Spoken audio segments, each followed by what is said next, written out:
Welcome to Blood Flow, where creativity meets science. I'm Jonathan Hamill, a doctor specialized in blood circulation and a novelist from Paris.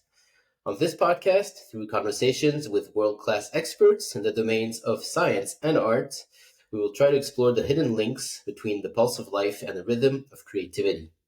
Today, my guest is Cass Sunstein. Professor Sunstein is a legal scholar. He is also the author of many articles and books, among which the New York Times bestsellers The World According to Star Wars and Nudge, co-written with Nobel-prize winner Richard Thaler. Professor Sunstein serves as administrator of the White House Office of Information and Regulatory Affairs in the Obama administration from 2009 to 2012. He was a professor at the University of Chicago Law School for 27 years, and after leaving the White House in 2012, he became the Robert Walmsley University Professor at Harvard Law School, where he established a program on behavioral economics and public policy. In 2017, to honor his exceptional contributions to the humanities and social sciences, he was elected to be a corresponding fellow of the British Academy, the UK's National Academy for the Humanities and Social Sciences.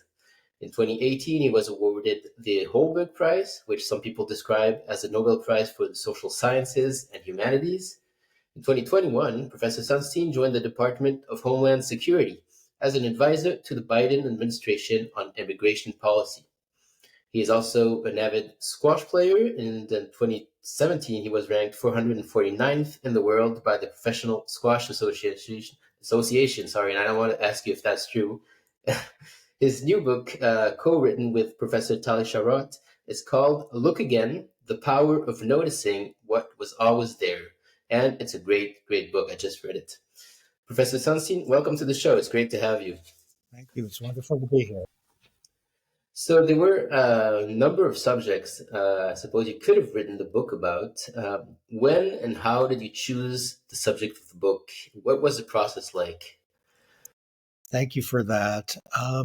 Both Tali Sharad and I have worked on behavioral science and psychology and neuroscience and policy issues and issues about human life.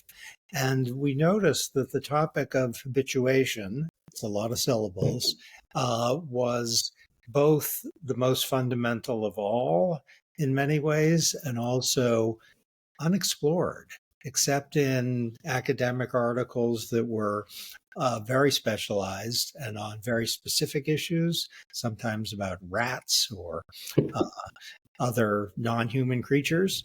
And because so much of life is founded on what we habituate to, we thought it was, in a way, a continent that had not been adequately visited. And the more we thought about it, the more it kind of got into our bloodstream, and we got really excited about it. Yeah, what was the creative process like to write a book with four hands? Did you have weekly or monthly meetings? What was it like? At least weekly, and often more than that. We are continuing, I'm delighted to say, to meet to discuss the book and various topics in the book. We both spent a lot of time in Cambridge, Massachusetts, and so we had lunch not infrequently to discuss the book, and we would meet on Zoom calls basically every week. I think that was our normal cadence, and we'd email every day. And the way we'd write it is one of us, after lengthy discussion of what the chapter might look like, would be assigned the task of producing a first draft. And the other, once receiving the first draft, would revise it very significantly. And then we'd go back and forth a lot, until we had something that we thought was maybe ready for someone else to read. Interesting. So your book, it's called Look Again. It's I'm going to go deep in all the subjects. It applies this concept of habituation to different parts of our lives. So there are four parts to the book: well-being, thinking and believing, health and safety, and society. So before we go deeper into the ideas explained in the book, would you mind defining this concept of habituation? Okay, so your ancestors and mine too were related, by the way. These are distant ancestors, were not very talkative, and they didn't know much about music or literature. They didn't even have language. They didn't walk, but they were extremely sensitive to change. If things stayed constant, they didn't do much. But if things started to change, then they started to swim and bounce and do various things. These ancestors of yours and mine were unicellular organisms, and they were extremely attuned to things getting different and not much attuned to things staying the same. And that's built into life, that we are extremely sensitive to changes from things. And if things are stable, we tend to desensitize to them. So the basic idea is diminished sensitivity to stimuli. If you go into a room where people have been smoking, you might, if you're not a smoker especially, early on think, oh my gosh, that's a very strong odor. Mhm. After an hour, you might not notice it at all. Probably it's the case there's some background noise in your room or my room or the room of people who are listening. And I'm now starting to hear a little hum, I think, from my heater, but I didn't notice it before I mentioned the example. We diminish sensitivity to stimuli that have been around us for a while. So it might be if something is really terrible, like your health, you might not notice how terrible it is unless you're in pain. If you're in pain, the sensitivity will continue at least to some degree. But you get used to bad things. If you have a boss who's really mean, you will maybe on the first day think, why is he so mean? Why isn't he nice? But after a while, you think, oh, that's that person. And so to bad things, we desensitize, and also to really good things. So you might have a job that you actually love, but not think much about the fact that you love it. Or you might have an amazing friend. I'm not thinking of my best friend because of the question you asked. The fact that I have such a great friend, I don't think about very much, kind of take it for granted. Or your spouse, you might be really, really lucky to have a fantastic spouse or partner, and you might kind of get used to it and think, oh, that's furniture. And so great things as well as bad things we desensitize to. Yeah, so it goes both ways. It's positive and negative. So we'll see. So let's start with well-being, what we call happiness. It's a broad term, tricky to define. But here are some of the affirmations that I take from the book. So people are happier, for instance, when they take multiple 2 or 3 day vacations instead of 1 2 month vacation for a year. Another one is people are happy when they clean all the toilets in their house in one sitting without being interrupted. And the last one is people are happier listening to their favorite playlist, favorite music, while being interrupted every 10 minutes. So all this sounds counterintuitive. I was wondering if you could explain what's going on in these examples.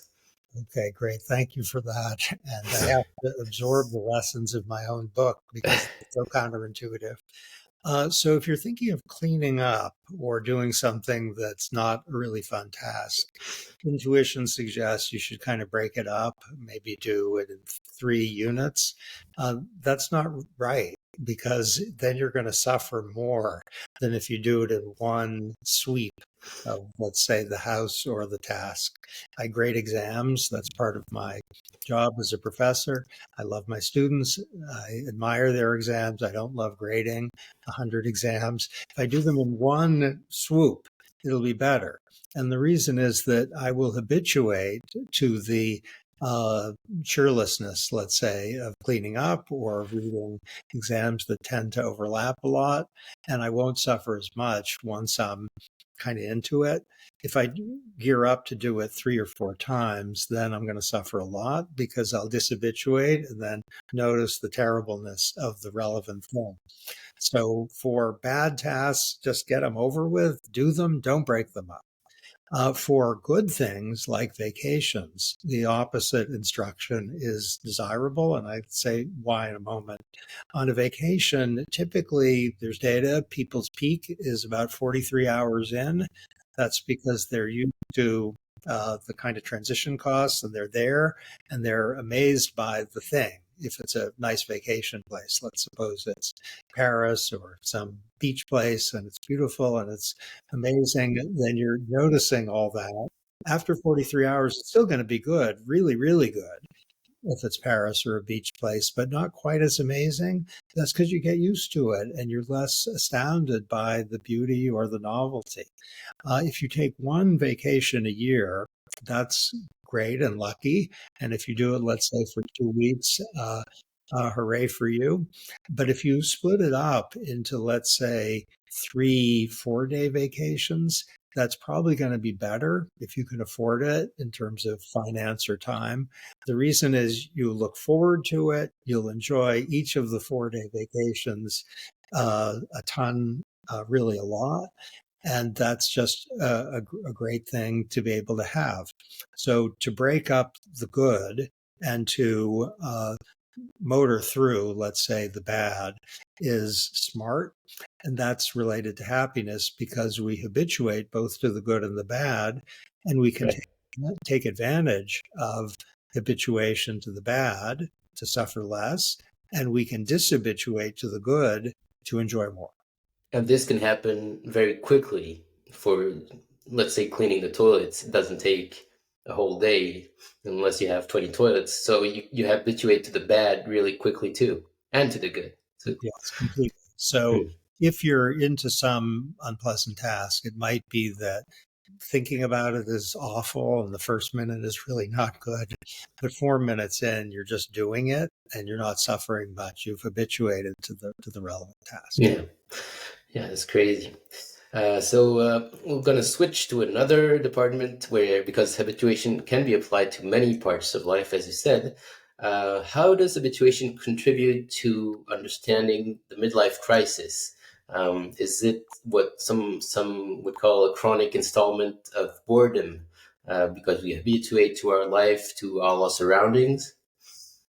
Okay, so take a 20-year-old who is maybe worried what's life got in store, but they might fall in love today.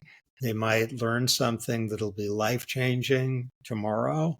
They might find a job opportunity next week. Everything is alive and energized. Life has a kind of unpredictability and psychological richness in it. Now take someone who's 50, a random 50-year-old, let's say, who has a good life, a good job, a good spouse, a good home, good kids. It's a little boring. It might be fantastic, but it might be in some sense deadening. It might be that the spark of life is absent, even though contentment is high. The midlife crisis is associated, we think, with profound habituation on the part who suffer, for people who suffer from it, to everything, including, really good things. But to live in really good things that are very stable makes you feel that the sparkle of your life is gone. And it's as if there aren't bright lights. There's just a kind of gray. And in fact, the eye tends to see colors as gray. This is literally true. If the eye is unmoving, and gray is kind of depressing. Yeah, like the picture on the book cover that people will see. If you stay on the center, first you see all these bright colors, and in a few seconds, all you see is gray. So it's a good metaphor for sure. I wanted to talk in the book. You say that you write that you had dinner with Esther Perel, who's a famous psychologist and couples therapist. How did you find that your ideas or studies somehow interconnected when talking about midlife crisis and maybe boredom in couples? Can you explain a little bit how that happened and what you talked about? Yeah. So this was a wedding where it was almost miraculous, yes, that Esther Perel, the great psychologist and therapist and theorist of the erotic, was seated right across from me at a wedding. And she had something to say about marriage. And I'm sure. even at that at that dinner. And, we didn't talk in detail about her work, but we talked a little bit about it. And the kind of lesson I got is fire requires air. And given what she said at dinner, I started reading her a little bit just because I met her, but a lot more in connection with the book. And the basic idea is that assume you have two people who are super attractive, and then one strays or one gets bored and doesn't stray. That's a mystery to many of us. How can you get bored with somebody who's so attractive? The answer Perel gives is that basically monogamy is a problem, not because of anything bad about people, just because people habituate. And if you are with, let's say, one person for a while, even if they're completely amazing, the spark tends to go out. That's Perel's basic finding. And the reason the spark goes out is you need a sense of surprise and mystery. Otherwise, as you said, with respect to the picture, things turn gray. And so Perel's great focus is on she doesn't use the word habituation, but that's what she's on, that there's desensitization to one's own partner, even if there's no dissatisfaction with the partner, just by virtue of the fact that the partner is the partner. And then, someone might see someone else who's not as attractive and not as amazing, and there's an erotic spark, and Or that's just the lack of surprise. Maybe you know what the person is going to say or how the person is going to react, so it makes it less interesting in a sense. So I guess that explains it. that's Perel's finding. And what we Mm. try to do is link Perel's finding about the erotic, which is not what the book is fundamentally about. There are a couple of pages on it. Sorry, readers. It's not fundamentally about the erotic, but it does appear. We link it with the broader phenomenon of habituation. So just as people will, have a midlife crisis or maybe not love a vacation 3 weeks in, or get a little bored with a fantastic job if they've been doing it for 15 years, or be relaxed about their own lying after lying for a while. So there's a challenge for couples to maintain a sense of excitement.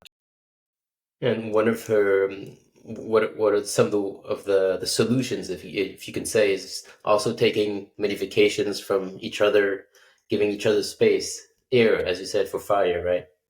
Completely. So one thing Perel notes, very vivid, that when people who've been together for a long time are asked when do they find their partner most attractive, it's often at a party where they see their partner engaged in conversations with someone else. Now, why is that a turn on? I think it's because people see their partner from a distance rather than as furniture. And they think, oh, this first person's great.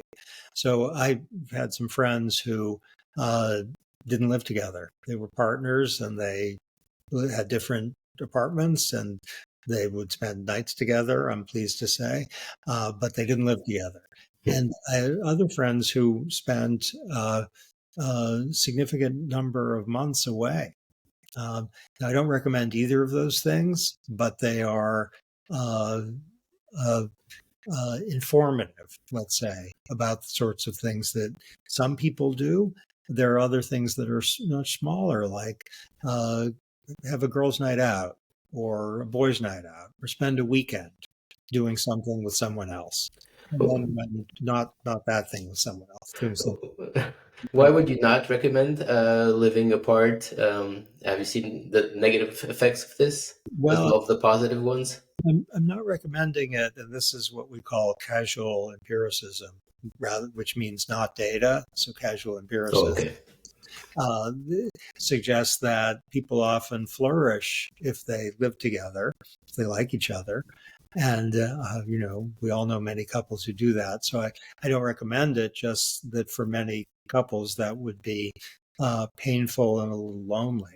But but if people are in a partnership where living together doesn't work for them for one or another reason, then by all means don't live together. See how that works. Hmm.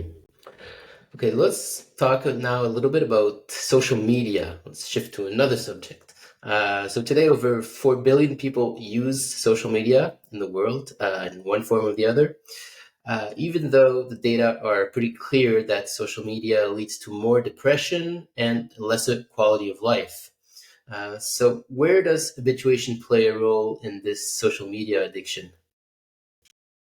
Okay, so if you've been using, let's say, X or Facebook, Twitter, or Meta for hours every day, you're habituated to it in the sense that you are treating it as part of your life's furniture. It's not as exciting as it would be if you didn't use it much. So it's kind of depressing, maybe for many, and not giving them a positive jolt. The idea of not using it feels like a departure from what is for many people a way of life and a little bit discombobulating. So people habituate to the use of social media. The idea of dishabituating to it seems concerning and maybe a way of being left out for various reasons. And dishabituating can be hard. And for social media, there's an addictive property as well, where, and this is related to habituation, but not the same, where the pain of not using a good grows over time and the pleasure or positive feelings associated with using the good diminish over time. Hmm. Think of an addictive drug where the reason people continue is that the pain of not using it Right. is really high. And that's a similar phenomenon for social media. And there are a lot of people who found a way to take a break who think it's the best thing they've ever done. Mhm. So among your direct environment, let's say other social scientists who know all this, is it fairly frequent that they still keep social media on their phone? It's like kind of like doctors or cardiologists who keep on smoking because it's an addiction. So even though you know it's not good for you, you still use it. You're asking a great research question, whether people who particularly research social media and its adverse effects are taking self-protective strategies against those things. And I actually don't know the answer to that. I do know my co-author, Tali, does not use social media, I think, at all. She's not on Twitter. And I think she's smart. I can't say that I am as smart as she in many respects, and that's one respect in which I am not as smart as she. Because you use Twitter. I use Twitter and X, not in a way I think that significantly compromises my well-being, but if I could press a button and use it less as a pre-commitment strategy, I'd press that button. Do you have kind of strategies to use it the not too much? You have like limitations? Well, I do have a job teaching and writing. And as you noted, I'm affiliated with the Department of Homeland Security, though I'm speaking here as in my academic capacity.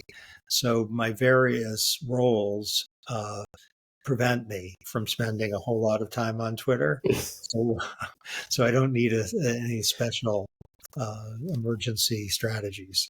Right. You're not on Twitter when you're in a meeting at Homeland Security. That's good to That know. would be unlikely in the extreme. Yeah. Okay. So there's another big distinction in the book between fast and slow habituators, which I found really fascinating. Can you define what a slow habituator is? Yes. So some people will continue to love, let's say, their home or to continue to suffer from, let's say, stress at the workplace and other people will quickly habituate to a really nice home. So 2 weeks into the move will not notice it much and will think creepy boss or terrible hours uh, a year in. So some of us are really quick at habituating, and some of us uh, take a long time. And did you find that you were a slow or fast habituator in the process of writing the book, or did you know already? I think for me, it's variable. Uh, with respect to some foods, I'll say sushi. The amazingness of sushi strikes me every time I eat it. And if I ate sushi for dinner 6 nights in a row, I'd be only modestly less amazed by how great sushi is. Say. So for foods, I'm a relatively slow habituator. For work on behavioral science, I find it thrilling and amazing, even if I'm reading something similar like 6 days in a row. So I guess in general, I'm a slow-ish habituator. And so people can be slow in some areas and fast in others. I guess it depends.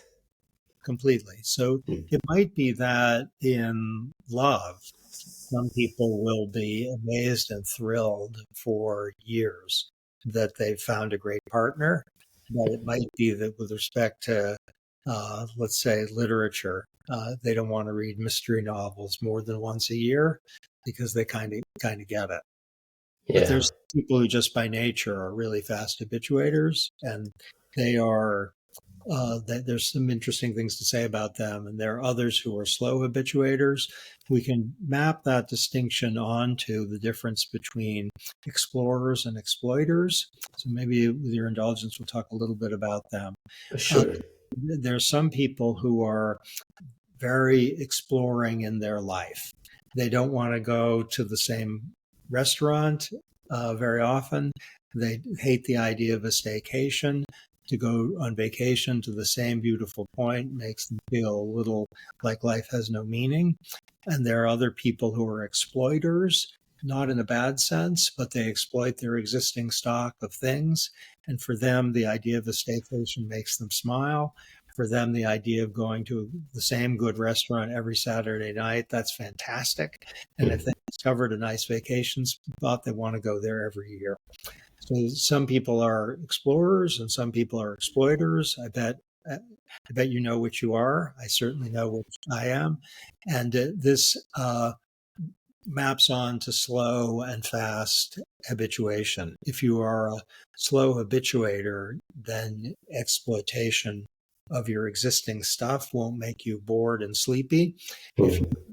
you're a fast habituator, then you think, oh gosh, the same restaurant. I want to explore something new. So for couples, it's better to find someone who's in the same habituation bracket.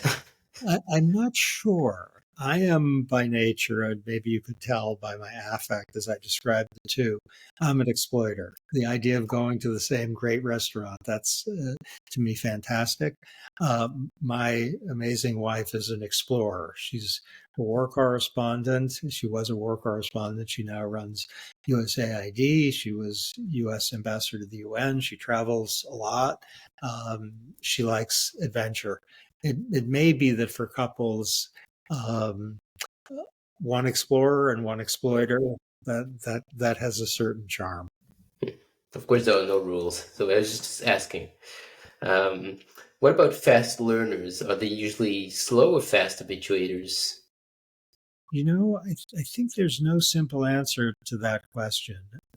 There are amazing innovators who are not habituators. So I think we can say that there are people who can learn who habituate quickly or habituate slowly, but innovation requires dishabituation in business, in poetry, in various. So if you think of Bob Dylan, I think of as a kind of king of dishabituation. He prizes it in his own work. He doesn't do the same song the same ways, and he goes from one thing to another. And in interviews, a lot of the things he says are basically short poems in favor of dishabituation. Desolation Row is a song about dishabituation. So great innovators in multiple fields, they borrow, of course, but Shakespeare was homo dishabituans. That's basically what he induces in people who read him. We're startled. Even now, we're startled. And if you think of Steve Jobs and Elon Musk, they're um, uh, what kind of learners there are, I'm not sure, but they are not people who habituate. They're very able to see things from a distance, and at least in the domains in which they did well, and think, what if we tried this way? And Yeah. I never thought about that So before. they get more creative insight, maybe from seeing more, seeing things that people don't see anymore, or also being experts in different, or not even expert, but just looking at different fields and trying to bring everything together in an original way, right? These are thrilling questions. So let's take the field of economics. I'm going to give some diverse examples. Some of the most exciting work in economics that's produced a series of Nobel Prizes is behavioral economics, and our book, in a way, is a version of behavioral economics in a new domain. That came from introducing ideas from psychology into economics. And you had to either be interested in psychology or be a psychologist to dishabituate to what economists were doing. They were doing incredibly important things, but it didn't have the startling originality, mostly, of behavioral economics, which was from dishabituating people. Richard Thaler, my collaborator on Nudge, is probably the prime example of that.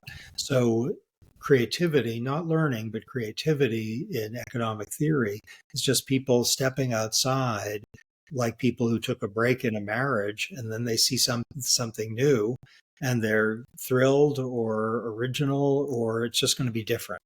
And that's what happened in economics. For the sports fans out there, there's something called the Fosbury flop, which is a way of doing the high jump, which was invented by a guy named Dick Fosbury, which no one had ever done before. Now everyone does the Fosbury flop, by the way. And he was, in general, I think, but certainly with respect to the high jump, he was not habituated at all. He saw things from a distance, and that meant he was like someone who took a break from a relationship, saw things differently once they come back, maybe have joy, maybe have a different perspective. And so he was able to invent something really new. So creativity requires dishabituation. I've seen this in my own career. I worked in the White House for 4 years and under President Obama. And the first couple of years, I was just full of ideas, not necessarily good ideas, but ideas, because I had been outside of government, then in government. Either I had ideas from before, or I developed ideas from the mesh between former academic in the White House and the White House. And it was just a time when one could be fresh. And then by year 4, I kind of ran out of ideas. I was habituated to the way we'd done things. And while I was less, the risk that I would be reckless was greatly reduced.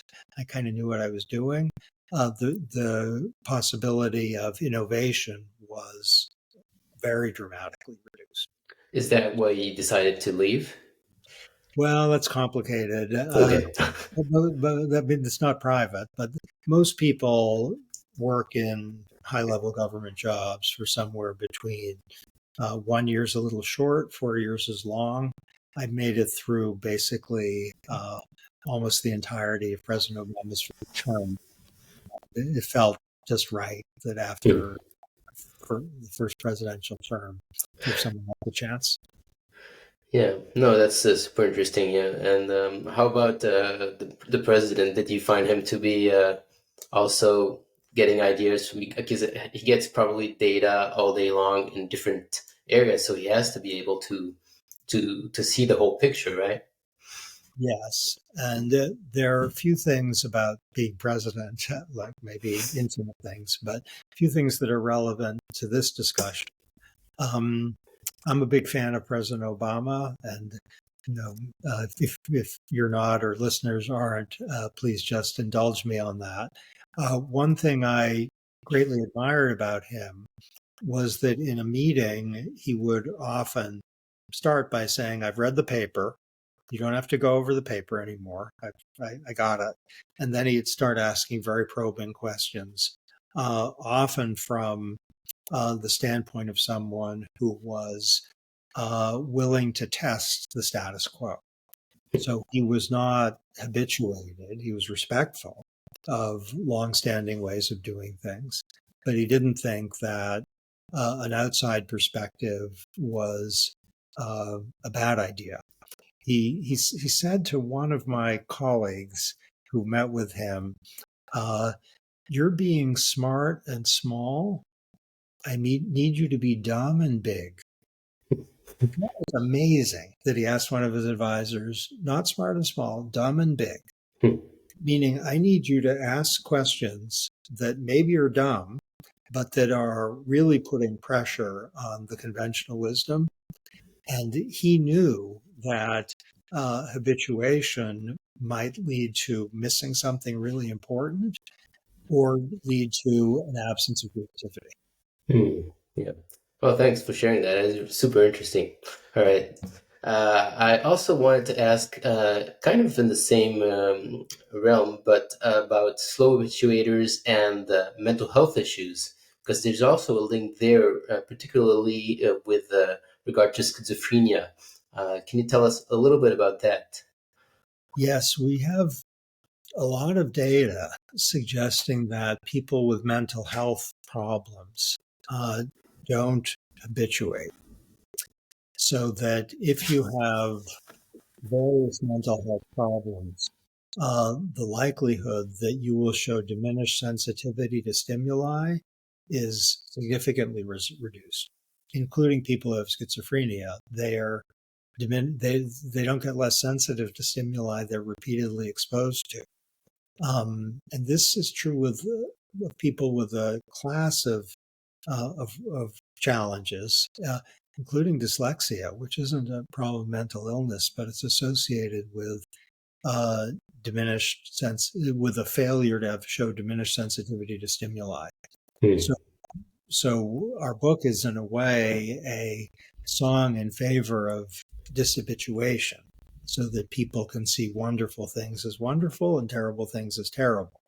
But a cautionary note is mental health problems aren't a lot of fun, and people who have mental health problems don't habituate as much as people who are fortunate not to struggle with mental health Yeah. challenges. Interesting. All right. So in part two of the book, Thinking and Believing, there's a chapter you kind of mentioned it on lying. So can you define, first of all, emotional habituation? Yeah, let me start by saying something. Um, uh, my dogs, who are on the left, both recently broke into a neighbor's home. Okay, that's a lie. And as I told that lie, something in my head went off that was very unpleasant. So I lied to you. And when I And I did it, believed you, so that's another effect. well, I'm so sorry, but I did it to prove a point, which is that stating a lie, even in a setting like this one, for most of us, there's a jolt of a very unpleasant jolt. And that's so I'm still reeling a little bit from what I just experienced. And that's that emotional habituation means an emotional calming with respect to something that generally creates emotional agitation.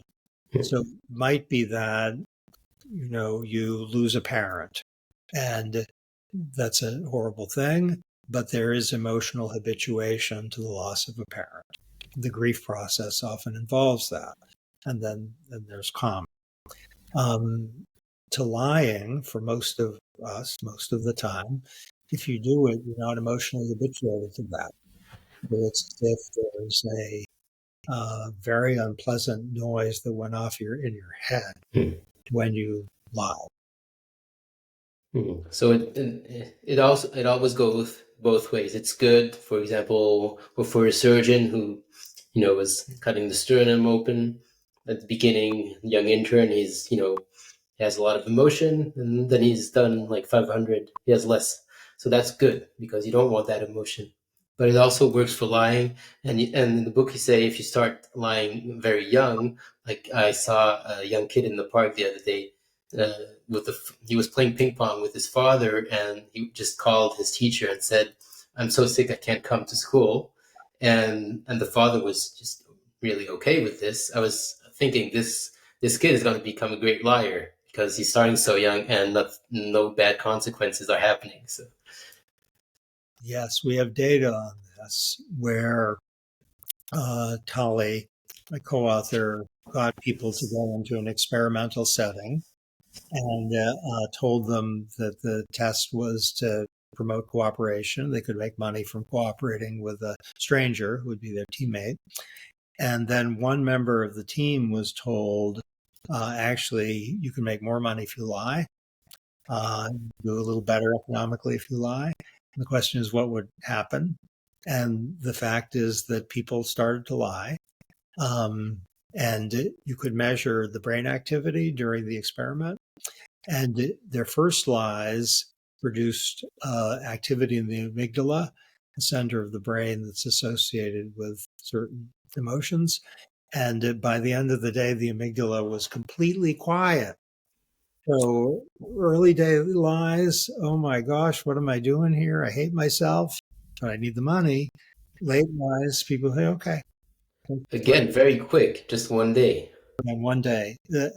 And this just happened for a lot of people.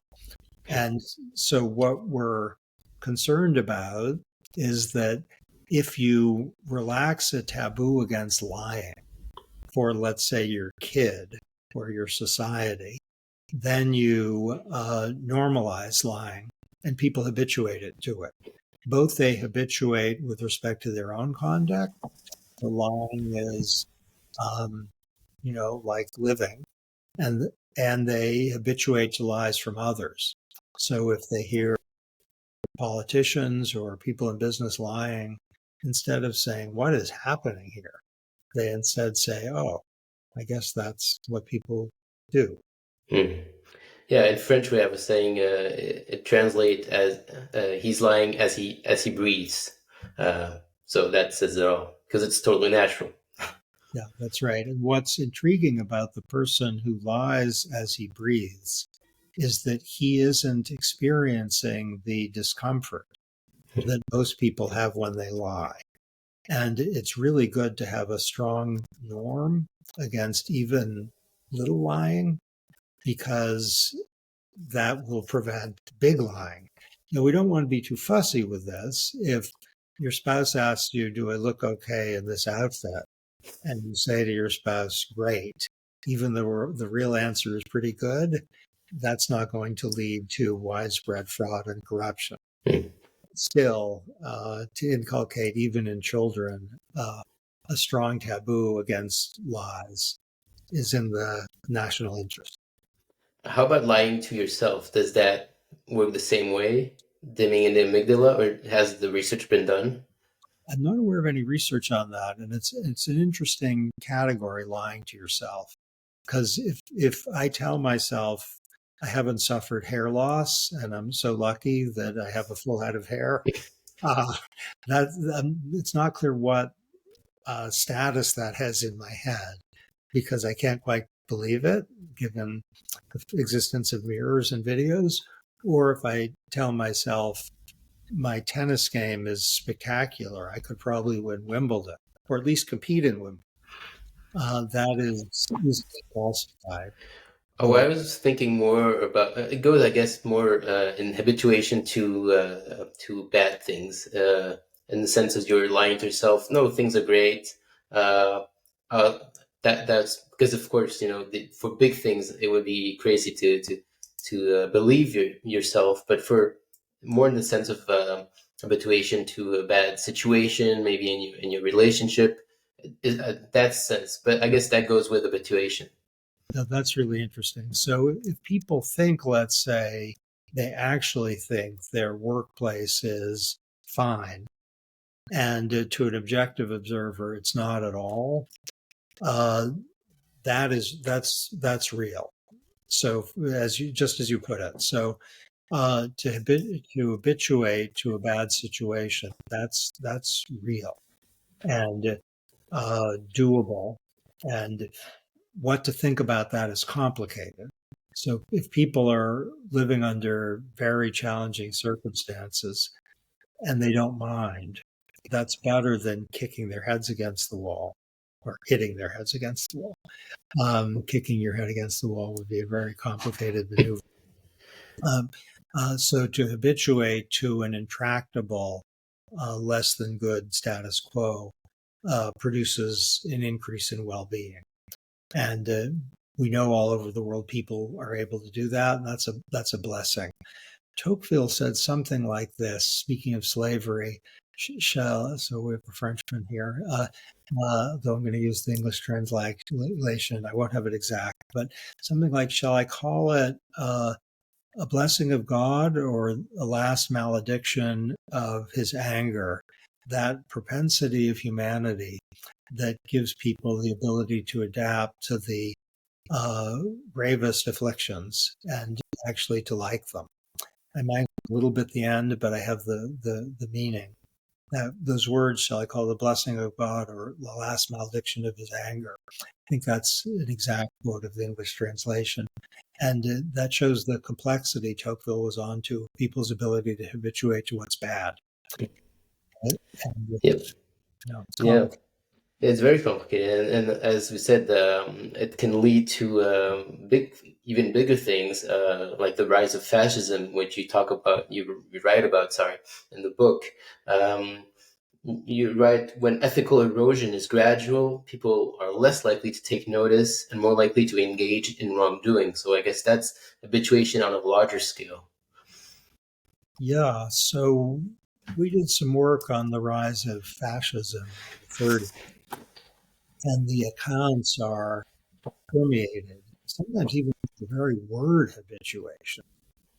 That in Germany, the gradual habituation of the people is one line used by someone who was actually there in the 30s. And Nazism didn't go, from 0 to 100 miles per hour immediately. Forgive the reference to miles. It was incremental, and that made it more possible. And that's often true of the rise of social horribleness, that things start out, uh, you know, worrisome, concerning, and then after a certain period, there's a clampdown, and people don't see it the way they would if it had not been gradually approached. Yeah, so very, very important to see that. What are some of the ways to stay, alert on this? I guess reading the book and having these conversations are part of it, but I guess this goes to conversation on a bigger level, government levels and everything, that they need to be aware of this, and hopefully they are. Yeah, I think, you know, some of the work after World War II was basically designed to have terminology and a set of norms that would reduce the risk that people could habituate to terribleness. And the word genocide uh, was invented by a dishabituation entrepreneur named Lemkin. So some people are dishabituation entrepreneurs in ways large and small, where because they are able to get a critical distance from existing practices, either because of something in their nature or because that's something they've seen or read, they have some thought like this is not normal. where normal means uh, tolerable rather than usual. And this is not normal, can be understood to mean usual or can be understood to mean tolerable.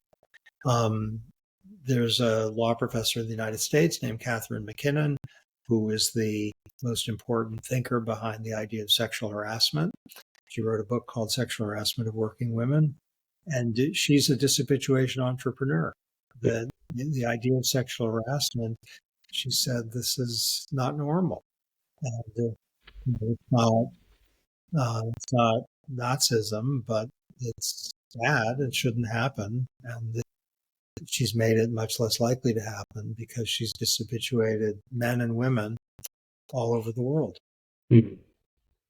Okay, so we're gonna switch gears just a little bit because we only have 10 minutes left, and I wanted to talk about squash, in particular, not in particular, but physical activity, because I know you're a big squash lover and player.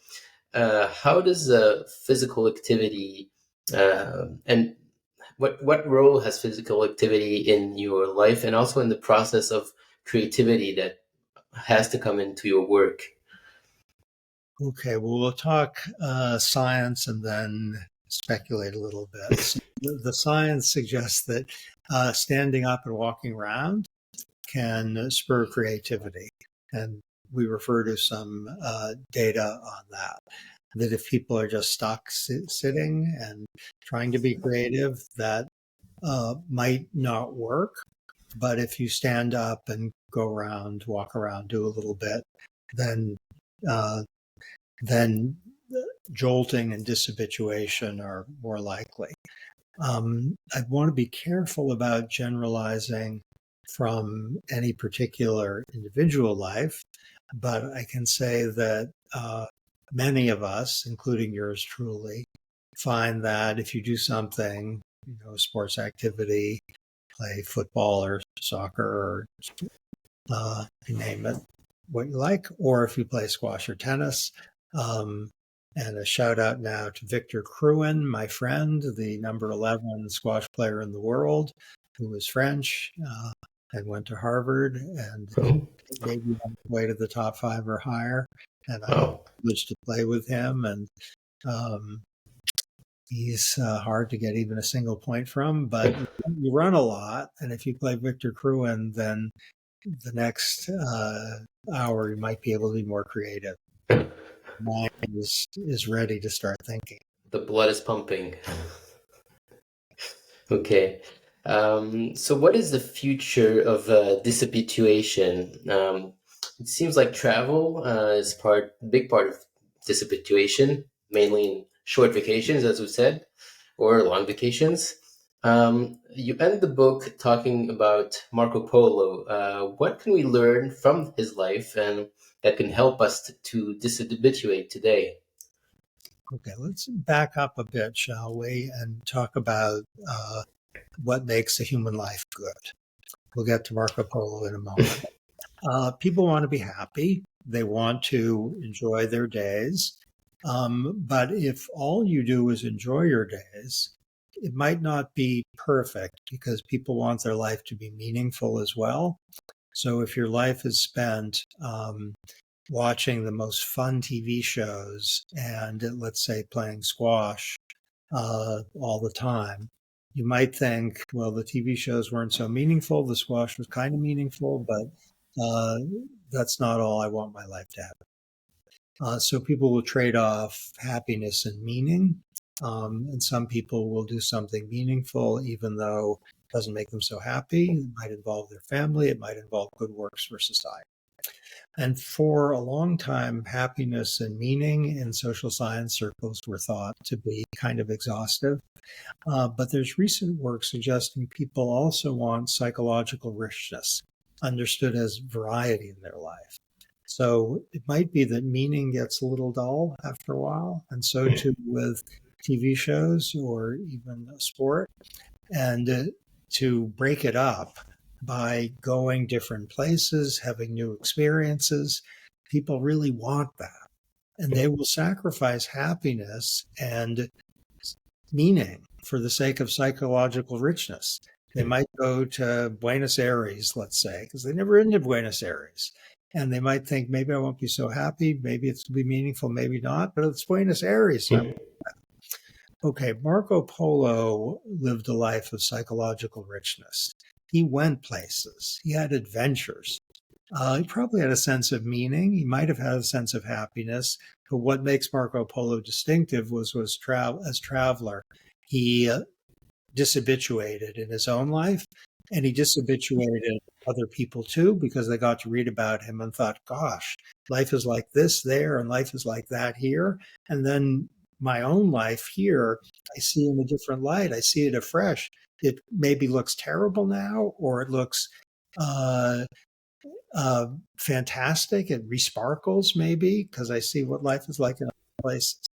So travel, take the word travel, not just to mean going someplace else, but to mean, we need another word. Maybe there's a French word that's better. Some word that's a little, Voyage.